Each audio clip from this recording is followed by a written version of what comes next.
Alright guys, episode 18 for the Echo 1 Spectre. Got a rail mounted up for that red dot scope. We ended up taking off the front sight post and the rear sight so we can fit this guy on there. And here's the finished product. Now I'm going to show you the chrono. Alright, got 11.1 LiPo and 0.2 gram BBs. I'm going to spam semi.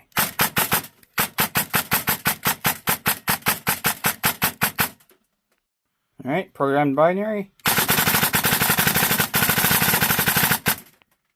And here's full auto.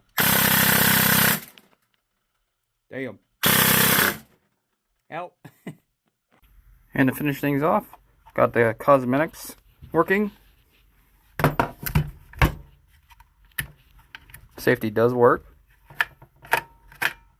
Hell yeah. Let me know what you guys think.